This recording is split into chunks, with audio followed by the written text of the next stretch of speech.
When life gets hectic or you need a tiny break, some people meditate, some people take a nap, some people stress eat tubs of ice cream, others climb mountains. That's the story of Celeste, a 2018 2D platformer made by Maddie Makes Games, where you play as Madeline, a woman with some personal issues that wants to climb Celeste Mountain. I came into this game fresh off of Dancepad Hollow Knight, so I committed to beating the base game while collecting everything. That means 8 main chapters with a whopping 175 strawberries, 8 hearts, and 8 cassettes. Cassettes, you remember those things? Each chapter has its own mechanics to keep things fresh, with strawberries hiding all over the place. They have a faint sound when they're in the room that you're on, and sometimes there's an animation that plays if they are on screen but hidden, which caused me to go all bloodhound in some areas listening for the faint pulse before diving into an abyss trying to find it. But before we begin, let's talk about the controller setup. One major thing is that the controller config settings would reset every time I launched the game, meaning that every time that I started the game, I'd have to delete everything. Otherwise, I would dash when I pressed up, grab when I pressed down. It was all over the place with how the game recognized the pads button. Because Hollow Knight was still so fresh in my mind, my controller scheme originally tried to mimic the set swapping that worked so well for the platforming aspects of that game, seeing as both Hollow Knight and Celeste are incredibly jump heavy as platformers. There's no combat in Celeste, but Celeste does have moving, grabbing, jumping, and dashing, so while there was inspiration, there was much less complication in my control scheme this go around. Kind of. The base layout saw the traditional up, down, left, right in their respective places, with dashing on the back left and back right. I placed jump in the up left and up right corners, but like in Hollow Knight, these corners weren't actually the jump button, they were hold buttons that swapped me to other control sets, and while that button is held down, I'm holding the jump button down, and hey, I'm jumping! The rest of the buttons on sets 2 and 3 were direct copies, however, grabbing was the added complication I wasn't ready for in Celeste. Madeline has a limited amount of stamina to grab onto or climb up walls, and this stamina resets whenever she refreshes her dash in some way, from landing on a surface, touching a gem, or using different types of objects that are in the game. Thus, grab was placed on the center button, as I would need to grab almost everything, and there was hardly a time in the early game where I would be at a loss holding onto a wall. Of course, my first death was in the very first tutorial screen. Well, that's not good.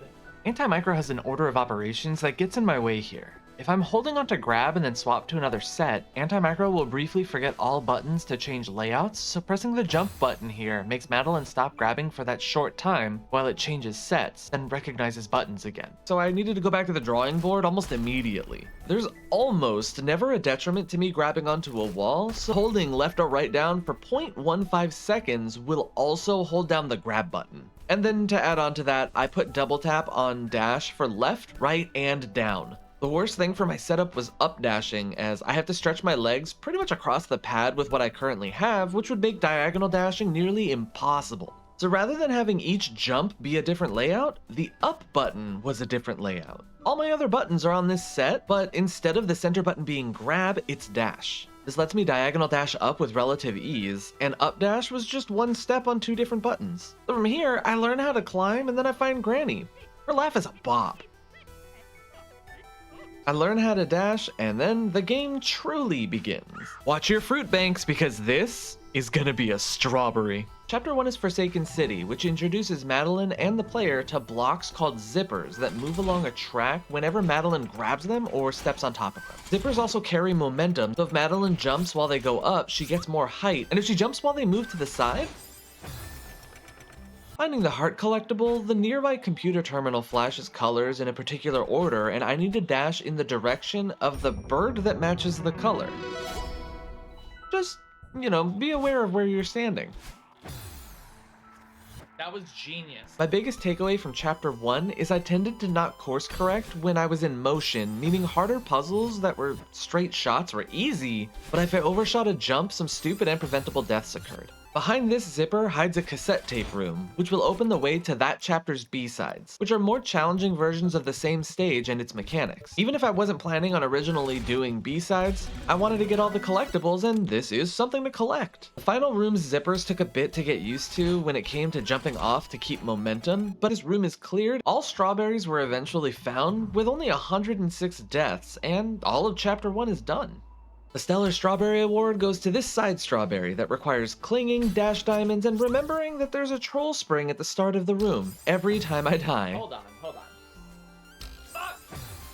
The Moldy Strawberry Award goes to the strawberry right next to the heart puzzle. The puzzle was challenging on its own, but this strawberry being here just seemed like a silly 2-for-1 that we didn't need. Chapter 2, Old Sight, introduces Madeline to dream blocks, which she can dash through to refresh her dashes, but if a wall is hit during transit, she explodes. But first, I gotta look at my pretty self in a mirror. Oh, shit, I broke it! This event activates the dream blocks so I can dash through them, and I collect all strawberries I encounter and the B-side tape on my way back up. I run into Battlein and sing a song that will be all too familiar to me in this game. Blah blah blah blah blah blah blah blah, I'm gonna die. From here, Battlein follows my movements perfectly, meaning I need to strategically pause at key points to make sure that I can pass by her in the event that we run into a future intersection. Eventually, there are 3 and ultimately 5 Battleins that follow, which makes this game of delayed snake take a bit longer. Probably the largest difficulty I encountered on this chapter was the amount of clinging I need to do to avoid Battlein. Because my rest button is grab, I need to actively press down or just jump off the pad entirely. I knew this would negatively impact me, but the positives grossly outweighed the negatives. Chapter 2 is complete at 60 deaths, but I didn't grab the heart, so I re-entered the beginning of the chapter to nab that before moving on to Chapter 3. The Stellar Strawberry Award goes to this strawberry during the trio chase scene. It's not awfully out of the way, and it was just overall really fun and fluid. The Moldy Strawberry Award goes to this strawberry, which is in a room hidden away that Madeline needs to dash into to break. There's nothing to it at all. Chapter 3 is the Hotel Celestial Resort. This level introduces the player to ectoplasm globugloops, or sludge as the wiki calls them, and more importantly, some small tentacle hair things that spawn more sludge if the player touches them, meaning the player can only touch these surfaces once. This stage also contains everyone's worst nightmare, leaning and organizing. There are 3 items in side rooms that need to be down smashed in order to clean up the hotel a bit, but once I leave the area, the way back is blocked off. So in the case of the laundry item, I smash that item and then backtrack to reach the heart that's hidden away in this little nook. Making our way upstairs, the fun just keeps on coming as we're introduced to more convoluted sludge puzzles, a cassette tape, and a very hangry Mr. Oshiro. He does this little lightning anime effect thing across the screen to show that he's about to charge, but I can hop on his head to get a dash back. I use this to pick up this scared strawberry, or a booberry, and finish one of the hardest rooms in the chapter, taking about 15 minutes to clear. The good old days where a hard room is only 15 minutes. Anyway, I get across the rooftop of the hotel in time to see the sunrise, and Mr. Oshiro heads back inside. 3 strawberries were left behind, but they weren't too scared. In fact, they were the hotel's live entertainment. You could say there was a jam session going on. And the 3rd one was underneath a bridge that vanishes after all the clutter and mess is organized in the appropriate cabinets. Thankfully, the backtracking for this 3rd one can be redone by only cleaning up one of the rooms, as it'll make a hole in the bridge for Madeline to fall through. With 368 deaths, 3A is fully complete. The Stellar Strawberry Award goes to this work of art. It's the most complex set of movements I've needed to make so far, with proper planning to pass through a 2nd time so I could grab the strawberry and complete the room. The Moldy Strawberry Award goes to this little shit. No one likes backtracking, especially in a stage that forces backtracking twice for collectibles. Stop it. The next chapter, Golden Ridge, was one that I was warned about, as it has wind, and everyone hates wind. But it also does have a ton of new obstacles. There are green bubbles that count as a mini dash, blue and pink clouds that act as jump pads, and blocks that move when Madeline grabs them or steps on top of it, and some of them can even be steered. But the wind is the worst new mechanic in the stage, as it can either help your movement unhelpfully, or impede your movement and hinder you. This can help with wall climbing as it pushes Madeline back as she jumps, but it also pushes Madeline back as she jumps. We find Grammy again, and you know what that means.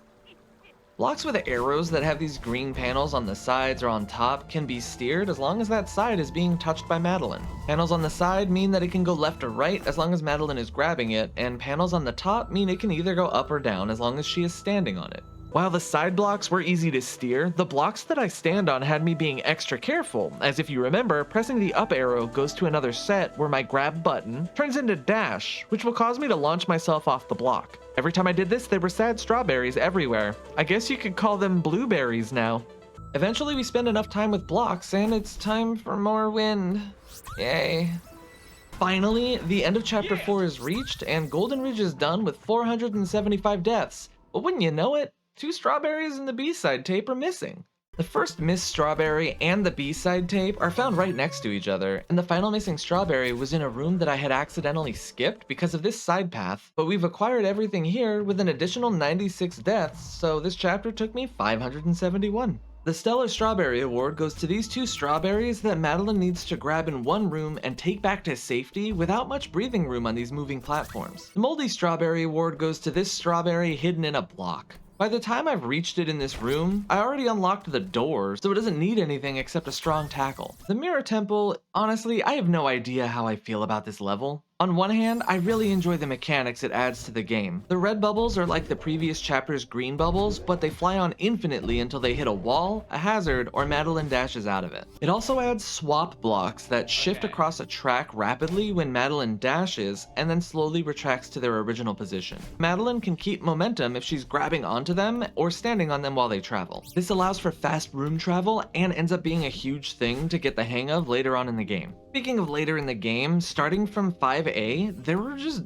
way too many rooms in future chapters. It goes from being a fun story to what feels like a job, but I'm not getting paid to do what I know I can do, but I want to do it now out of pure spite. Anyway, after taking nearly 2 hours, I finally find the one mirror in the damn temple, and it makes the temple have some new hazards. Instead of spikes, we now have wavy seaweed. How can I fuck this up? And also seekers, which are space fish that dash at Madeline's location. Hopping on top of them temporarily incapacitates them, and when they reanimate, they create an energy pulse that pushes Madeline back, similar to the spring. Speaking of this, the Stellar Strawberry Award goes to this room where the seeker assisted me in getting the strawberry and also in exiting the room. The Moldy Strawberry Award goes to this strawberry early on.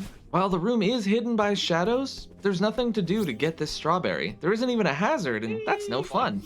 In the final set of rooms, Theor is encased in a crystal, and you gotta carry him across all of the rooms to the end, and he's just a burden. I'd love to drop him off the screen, but if he dies, Madeline dies. The saving grace with my control scheme is because holding directional buttons means I'm also holding grab. I can prepare to jump or do other motions as I am moving and carrying Captain Deadweight all with one button press. To me, this is the worst part of the entire stage because there are at least 6 rooms too many for this added mechanic, and I just wanted this fucking chapter done, and oh look, it's done!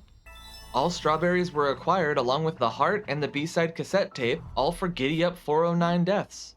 After a bunch of blah blah blah blah blah to start chapter 6, titled Reflection, Madeline is yeeted all the way down the mountain by Madeline, and we have to use the magic of feather to climb back up. Along the way I encounter Kevins, blocks that will shove their way across the screen in whatever direction Madeline dashes into them. Kevins can destroy breakable walls as well as Madeline herself. Oh shit!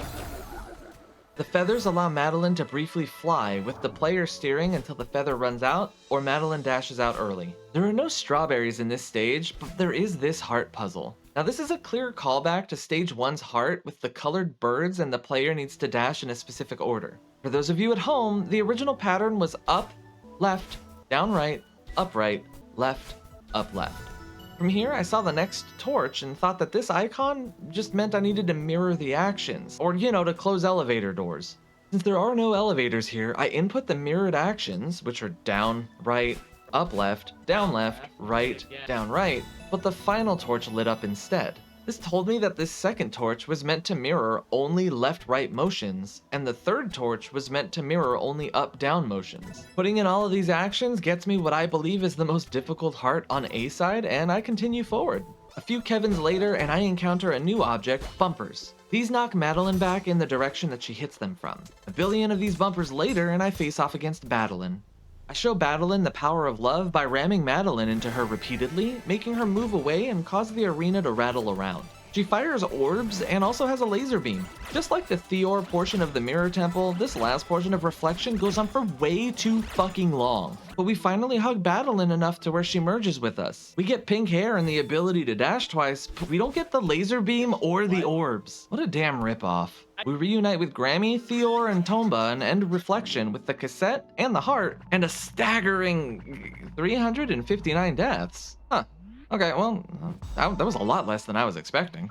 Chapter 7 is the summit, a culmination of all the previous stages and the final obstacle in Madeline's way of conquering Celeste Mountain. The first part of the mountain is to get the player's feet wet with double dashing, but soon enough we reach the part of the summit that harkens back to each of the previous chapters. In case you forgot, there's City, Spacey, Scary, Swooshy, Stupid, and Summit. Summit has 30 flags that signify progress and adds a new anti-hazard, Upward Wind. But this also means there's a new hazard, Downward Wind. Downward Wind sucks because it pushes Madeline down slowly while she grips onto a wall, and it'll slightly stunt her jumps. With multiple sections on this chapter, there are going to be multiple awards. The Moldy Strawberry Award is a tie between this early strawberry, as it's basically in the way of completing the level anyway and doesn't require any real spectacular footwork, and these two strawberries right at the end of this segment that are just there. Multiple strawberries in one area with no real effort aside from just finishing the level? Ugh. The Stellar Strawberry Award goes to this zoom-in strawberry that requires perfect dashing and block grabbing, as well as this spacey strawberry requiring mega fancy footwork. Honorable mention rooms include this pixel perfect nightmare for one of the 6 crystals that are needed to collect this stage's heart. Flag number 13 is my favorite non-strawberry flag. The use of springs to go back and forth along with upward wind to activate all of the locks meant that I was moving all over the place to progress through the room, and it felt the most rewarding to complete. Yo! The summit is reached and the credits roll with 1,185 deaths. With the game being progressed in what I think is good time, it was here that I decided I want to do what I did with Hollow Knight. Beating the game wasn't satisfying enough, so I wanted every Steam achievement. Now, I know what you might be thinking, those of you who have played Celeste before, this guy's a fucking idiot. And yeah. This involves beating every B-side, every C-side, and getting the 1-up, and beating the Pico 8 machine, which was a mode that I had unlocked in Chapter 3.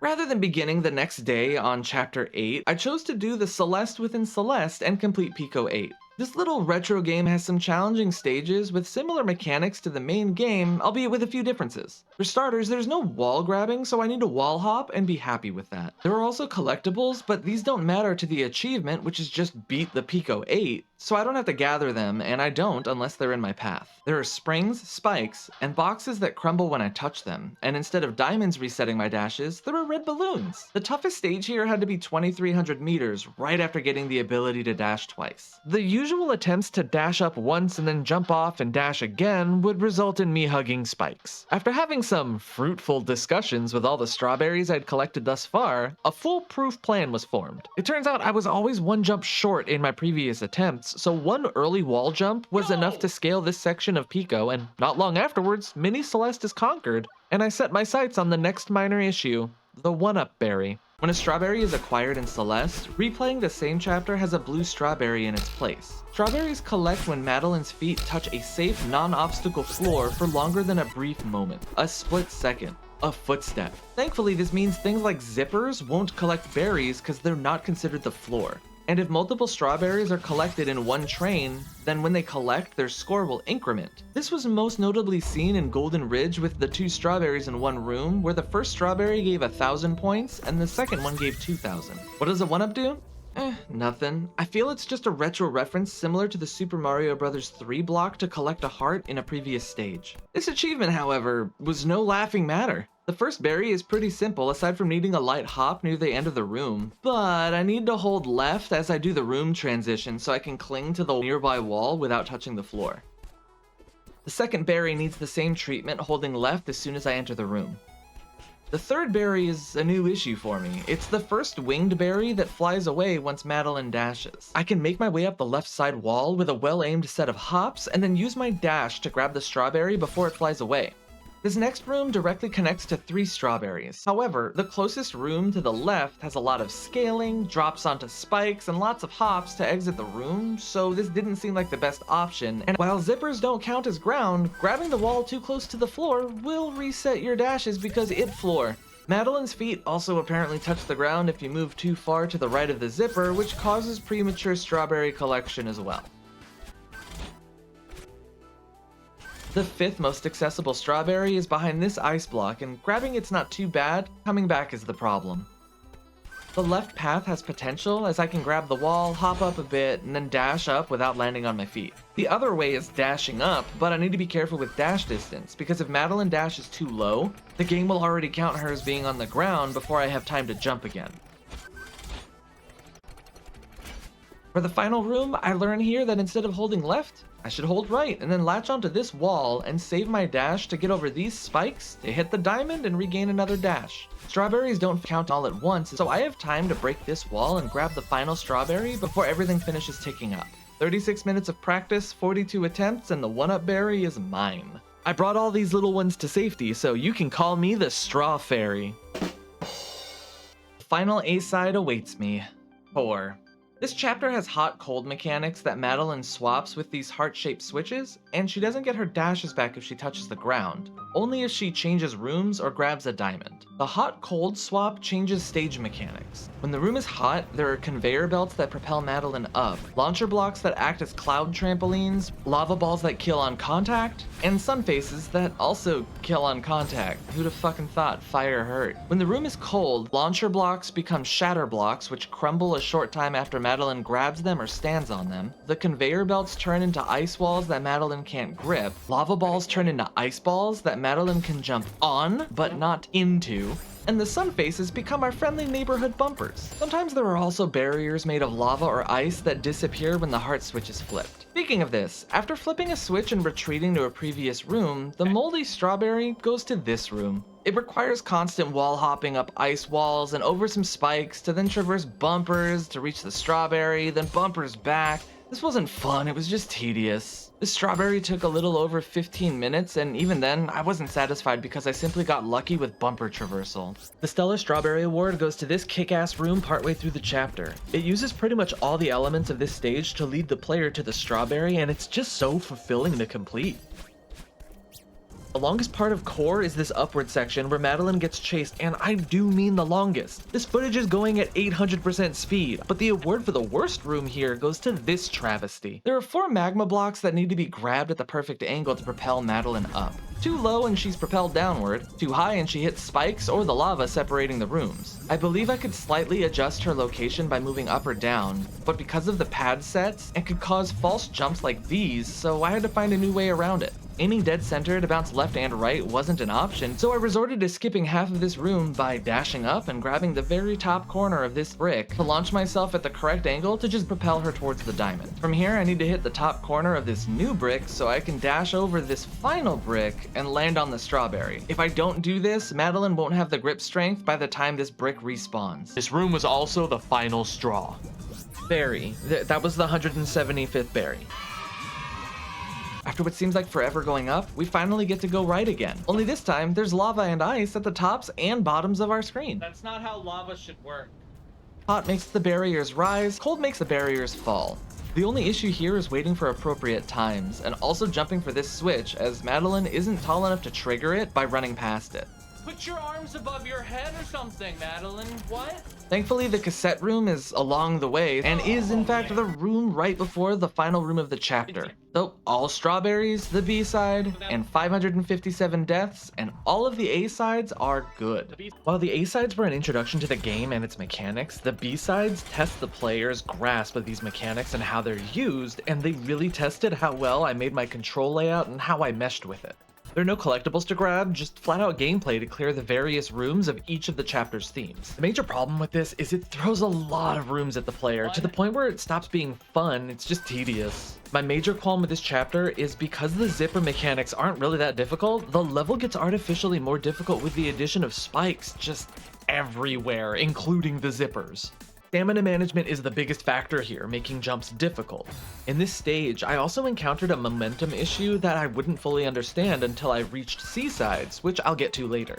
Sliding down while gripping is also a necessary evil in some rooms, including this one, as Madeline will slide into a diamond, which will refresh grip strength and dashes if they're missing, but it'll also be the perfect height to traverse across the spikes with as few grabs as possible. The end of each B-side is a cassette-like rhythm room where the heart resides to complete the level. The first chapters isn't too bad aside from a couple of spike wiggles, so naturally I missed the heart on my first attempt. 1B is complete with 376 deaths, which is about what I expected. 2B has more of the dream blocks that I loved so much. Here, a new mechanic is laid out that wasn't made entirely obvious in 2A, which is jumping at the end of a dash through these gives you a bit of an extra oomph. Madeline makes a guest appearance in this room with dream blocks laid out quite phallically. But honestly, all these rooms are just so well spaced out and they make great use of the dream blocks. The heart room, while simple in nature, got me to start recognizing room pattern timings, as this is another important aspect of future Celeste levels that I need to take into account with my dance pad navigation. Was this the right way to get to the heart? Probably not. I could have done wall bouncing. But did stalling in the air work? Eventually. Only 175 deaths at 2B, which makes sense. This is just a great level overall. 3B is the hotel level, and honestly, I have nothing good to say about this. The previously mentioned room timing comes into play here quite often, but this room hurt my feelings. There being a finite amount of grabs that I could do meant I had to do brief hops without grabbing onto the walls, and little did I know, my control scheme was playing into this in a negative way. The 0.15 seconds of grabbing started to screw me up because it caused a different type of jump away from a wall than a grabless jump, and this simply got me killed a truckload on the way to beating it. But don't you worry, because this was only made worse by this fucking room. The climb up this side needed around 3 grabs to climb over the tip, at which point Madeline starts flashing red. But the diamond's over here. I tried to go up and over, but the moving sludge made this hard, and the flashing red didn't exactly help with anxiety. I formulated a plan to try and dash underneath, but too late of a dash would mean I would hit this ectogloop. Too low a dash and I'd hit the kill brush below me or the far ectogloop, and too high of a dash meant obvious death as well. An early, almost success had me certain this was the way that I wanted to approach things, and a successful jump gave me a glimpse into the second half of the room. Just complete brain rot led me to go over instead of under, just for the sake of trying something new. This brought me closer than I had been thus far. And then even closer still. Until after over an hour in this one room, all the god tier motions were done. Bitch. But sadly, this wasn't the end of 3B, because there was still Mr. Oshiro. In 3A, bopping Mr. Oshiro was optional, but here, he's necessary in order to reset dashes and stamina.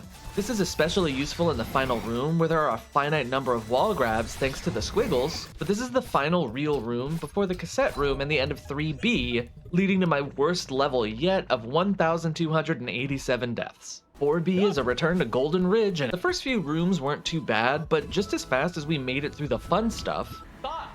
It's the wind.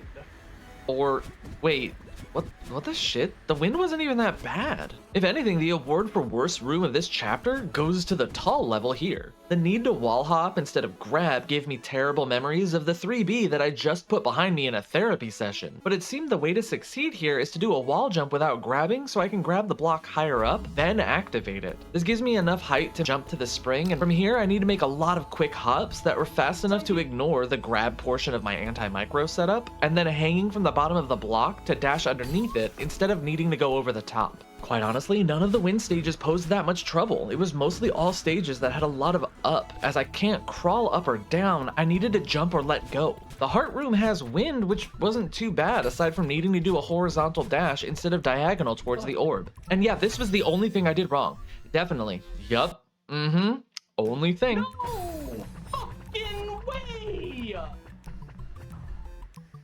Mirror Temple's B-side wasn't bad until I hit the Ninja Star room, where I needed to hop into the red orbs when the first star was moving up here. This timing meant that I could keep moving without pauses and just let muscle memory get me through the stage, as standing still and trying to time moving between these star walls is pretty much guaranteed death. The first real challenge was the room right before the mirror, because if I don't start moving at the right time, the stars are in an odd position and I most likely will hit them. First couple of rooms for the next portion of Mirror Temple weren't bad, and I learned that Seekers can trigger door locks. The worst non-Theor room was a room with 2 switches and 2 Seekers, requiring Madeline to play a lot of Ring Around the Rosie to make her grand escape. But the worst Theor room is just all of them. Every damn one. This first one has a separation that still counts as the same room, and it requires the Seeker's respawn pulse to push Madeline high enough to throw Theor over the wall.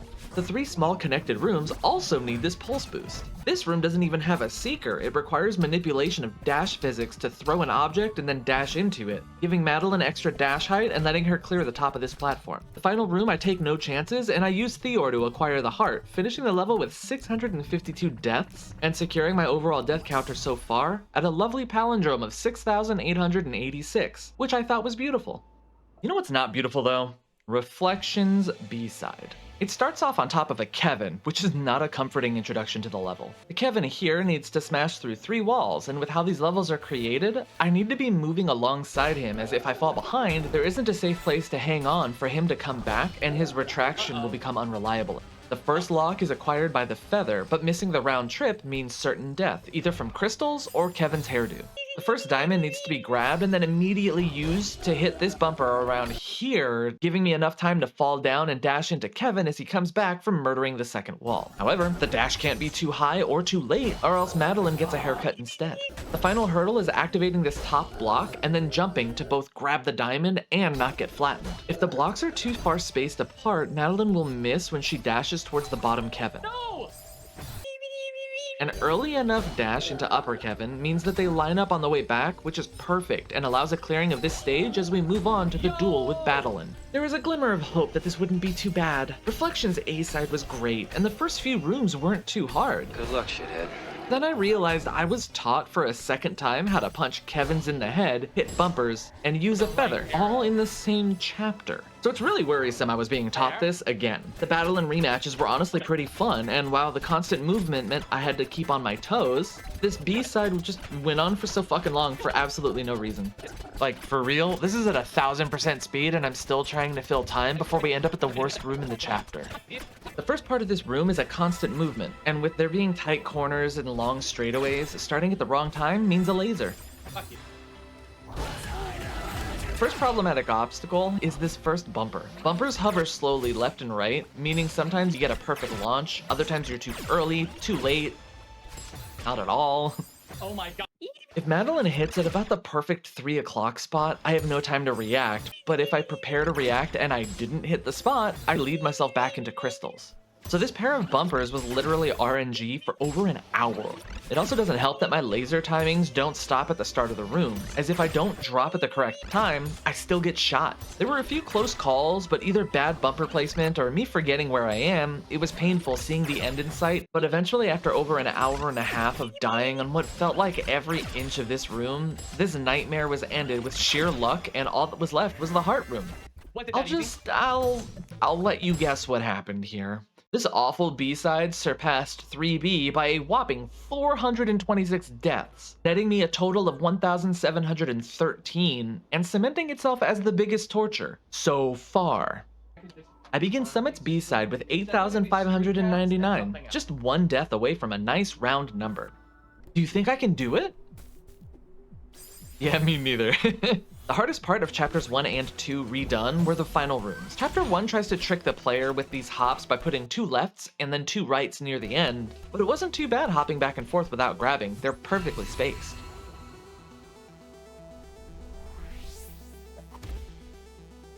Chapter 2 has a good handful of dream dashes that are varying widths that Madeline needs to jump out of. To make matters worse, Madeline needs to stop moving here and dash back to the left in quick succession, which requires quick hops. Chapter 3's worst redo room is this lock room where, honestly, I have no idea how I completed it. The top left lock is the perfect distance to jump and nab both the leftmost locks without hitting a hazard and letting me hit the spring to come back to center, but the sludge hovering over the spring makes living tricky. Chapter 4's final room was probably the hardest, but it honestly wasn't even that bad. This was probably the fastest chapter redo, as the wind does a lot of work for me. Chapter 5's worst room is the room with all the red bubbles and spikes everywhere. The first few sections aren't too bad, as Madeline's already facing right, so most of my button presses were just hitting the dash button or the up button. Again, made super easy by the fact that the up button just goes to another layout. I'm really only actively pressing 2 buttons the whole time. Since chapter 6 thematically makes no sense being put into Summit's story, we've hit the final stretch of 7B, the summit. There are only 20 flags here, but that doesn't make this chapter any shorter. Without a doubt, the hardest flags for me, and probably everyone, were flags 10 and 9. Even though the wind is blowing upwards so that Madeline loses stamina slower, she still loses enough stamina to make grabbing before these 3 small walls a death sentence. So this involves light hops to avoid grabbing onto the walls. Then once I reach these 3 small walls, I need to climb up to the very top of them to jump over and then dash up to barely have enough time hopping up before I start flashing red. Flag 9 is oddly similar after you get over the sheer amount of cloud hops needed. The major problem I encountered with this flag was I wanted to control my movement, but it's such a bunch of tight spaces that I ended up needing to let muscle memory take the wheel in all of this. This second cloud can be skipped with a full jump, which I prefer over trying to land on it and then run off. Stalling on the third cloud is possible and preferred if you don't feel like you have the perfect jump to get over this crystal wall. Making the 2 dashes here, you end up on flag 10 part 2. You only get 4, maybe 5 grabs if you're quick about it, and you need to touch these walls at least 9 times in this order at specific heights. Jump too high here, dead. Don't jump neutral correctly here, dead. Take too long to loop back, dead. Jump from here too low, dead. Grab too often before reaching the top? Well, you start flashing red, flail, and then yeah, you're dead. This once again shows a hole in my control scheme where that 0.15 seconds to grab is being triggered way too often. 42 minutes in and we see the end of the flag, but there's still work to be done. This wall section ultimately required a leap of faith, so I don't touch the pad at all, saving a grab here, and from there I can hop back and forth and make one more jump before Madeline starts flashing red. Flashing red here means I have one more good jump, and that's all I need to neutral jump around to the other side of the brick and reach Madeline for the assist. It took an hour and 10 minutes, but flag 9 is finally toppled. From here, flag 7 teaches wall bounces, which are the final thing to learn on B-sides, and I reached the summit, but this is a B-side, so we're not done yet. There's this heart room, but only 20 minutes here of some hopping problems, and I finally finished 7B with a horrifyingly high 1,834 deaths. But we still have one more B-side to go. Core needs all previous hearts to open the doorway here, so I couldn't even skip 7B if I wanted to in order to make headway here. The first 4 rooms have pretty static motions, but I learned the importance here of waiting for the correct moment to begin moving. This way I don't need to worry about where the rest of the room is, I can just muscle memory through the rooms and ignore hazards. Room 5 is the first nightmare. I don't have upward wind to help me anymore, so I'm back to 3 solid grips, and I had to find a way to grab 6 times before reaching the diamond up ahead. This stage also required 4 dashes through crystal walls that are Madeline size, meaning even the right footwork dies to the wrong timing. The last large ice block is also an issue on its own, as if I don't land perfectly, I need to do another tiny jump to reorient Madeline, and that's enough time for this block to crumble. But if I don't reorient, I'm too low to hit the diamond. Thankfully, a lovely Twitch viewer pointed out the fact that I can avoid the second grab I was accidentally doing on the first block by simply jumping over the spikes and dashing through the gap.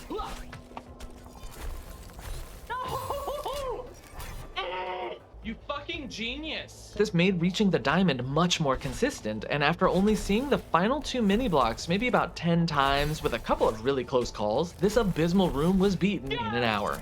Fuck you! Yes!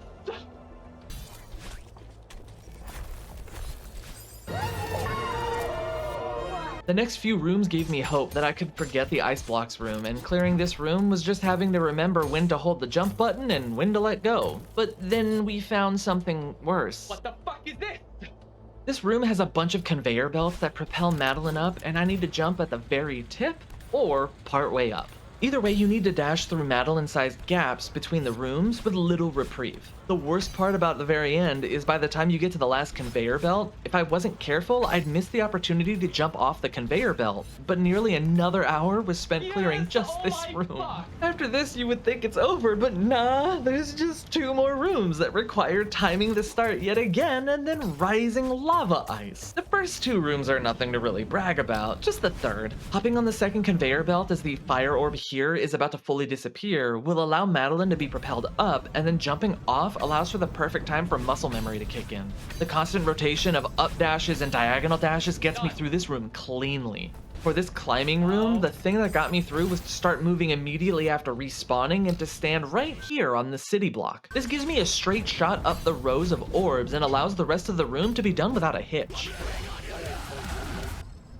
The final set of core rooms has the lava ice rising and falling from the top and bottom of the screen again. The first of these rooms has nothing to write home about, and the second room I found the best way was to start by light hopping one ice block and then hold jump for the second before flipping the switch. From here it's just a switch flip and 2 dashes, but at the end I needed to get off the conveyor early so that the lava could rise up a bit higher. 2 more rooms and I finally reached the heart room. But somehow this room was harder than some of the ones that came before it. There's low gravity here, and passing the top or bottom of the screen has Madeline loop around so she can't die to any off-screen shenanigans. This gets around the alternating colored blocks, and the last B-side is finally done so I can unlock C-sides. I will not be doing golden strawberries, but an achievement is to do all C-sides, so that's what we're doing. As I said earlier, the A-sides were an intro to game mechanics, and B-sides were going to test how I messed with my controls. But the C-sides poked holes in my control scheme and really made me have to work through my limitations. Each C-side has around 3 rooms, 2 small ones, and then a marathon run, all screwing around even more with the chapter's mechanics. 1C is pretty much what I complained about before. Zippers aren't an insane mechanic, so the level is littered with more spikes than necessary to make it more insufferable than it needs to be. The first room's pitfall are the last 2 blocks. Because I'm holding right with this lower track, then I need to up dash and face left, then up dash to face right, and then dash again. Room 2, trivial. But the final room was a workout. The first 3 city blocks weren't bad, and I found out that I can keep running on the 4th block and hug this wall so I can reorient my body on the dance pad. But this block up here caused some confusion. If I was on the lower 2/3 of the block, I'd fail to jump off with the momentum build that I was expecting. This next city block benefits from an upright dash to hit the lock, then I use a small amount of momentum from this lock resetting to reach the lock as high as I can. Since I wiggle down, I'm not using much grab stamina, and I need to hang from the wall so I can grab under these spikes, and then I need to do a light jump halfway through this track's journey so I can wiggle into this small gap. From here, it's a properly timed dash, and 1C is done. Every Chapter 2 side is just perfect. The first 2 rooms were trivial as expected, but the last room makes use of the jumping at the end of dream blocks. This can be used to skip 2 mini fields here, then just well-timed dashes and jumps leads me to the heart. This level never made anything unnecessarily difficult, and thankfully there's nothing left to kill me in the final stretch, which is awesome because I missed the heart. 3C just proves, again, there's no reason for this chapter. It adds no new mechanics, and the only thing I can say that is of help here is to start moving as soon as you spawn in, and don't bonk Oshiro. That lets you do this trio of diamond dashes and land safely, and then keep moving past the 2 dust bunnies to finish out the level. This level was so easy and pointless, I actually got the fewest deaths in all C-sides here, and didn't even miss the heart. Or C starts with a room of wall bounces, and then a vertical climb where a grabless jump here will let Madeline grab the top of the block, giving me enough height to safely wall jump around and traverse the rest of the level easily. But this is the level with wind! Where's the wind? Well, it's in this final room. This is some strong wind, and I'm convinced that this 3rd cloud here is a trap, as there's no easy way to land on it, but you can use a full jump on the 2nd cloud along with this Cat 5 hurricane wind to reach the safe platform ahead. From here it's some well-timed dashes, and then crumbling blocks which require Madeline to jump on them and then wiggle in the air to land safely on the next blocks, and... What, you thought me missing hearts was over?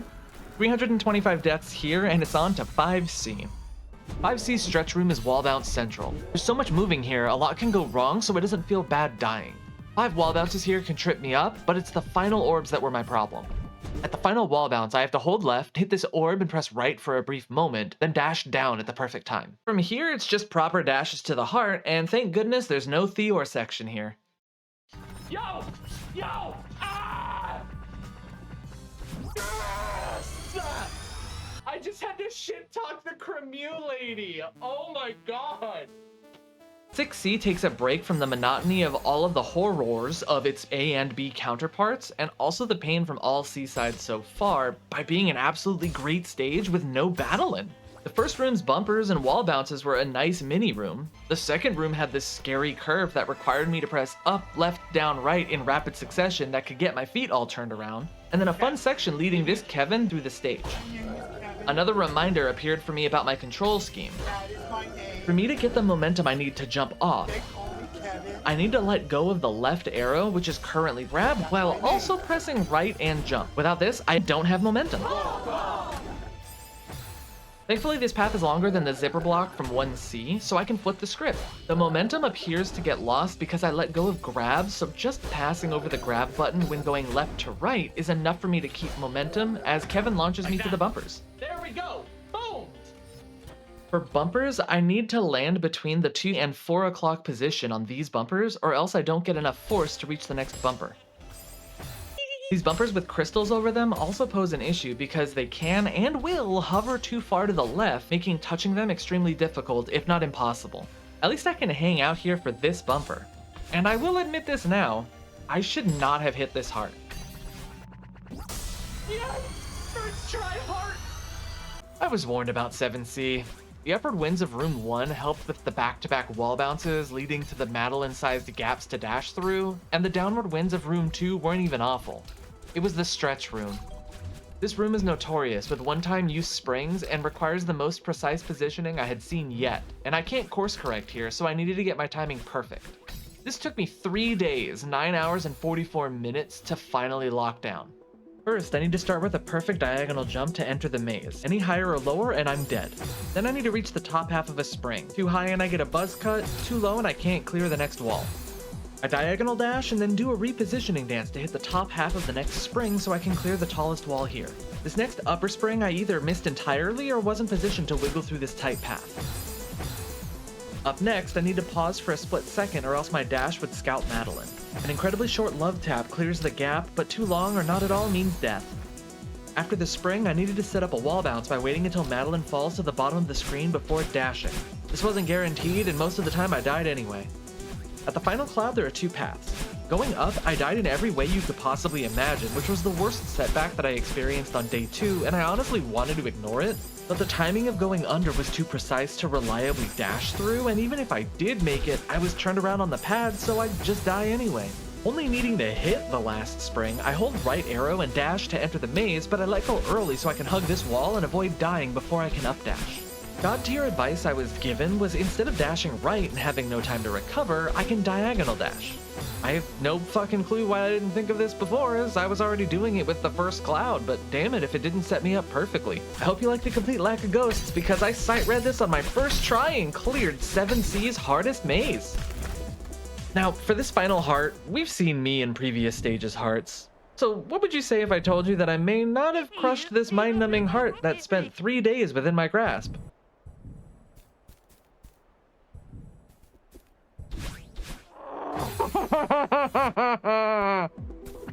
Even though there's a checkpoint here, I still got it. I'm just messing with you. 4C is the final heart in my way, and let me tell you, it was so fun. We couldn't do Core C until all previous hearts were acquired, so I couldn't simply skip 7C because of this door. We get taught hyperdash usage in this first room, which will be key later on. The second room was surprisingly tricky as it required Madeline to be at just the right spot for the launching blocks to have the right trajectory, and the bumpers at the end weren't too awful.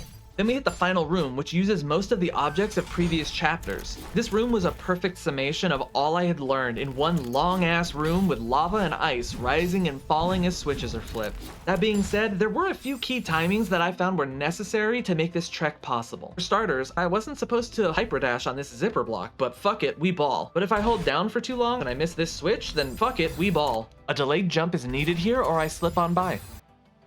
I then need to stall until the lava ice falls just below the bottom of the screen, otherwise it'll be too high and block off this platform and I get dead. With these dream blocks, I initially was dashing through, but this was causing a slight issue with the bumpers. If I don't hit the first bumper at the right angle, I either go too far or not far enough, and if I hit this second bumper at the wrong angle, I can't reorient to hit the diamond. I was gonna brute force it, but then a ray of sunshine appeared. If I dash, you mean jump out of the second dream block? Oh. This saves me a dash to reorient in the air and completely skip the second block.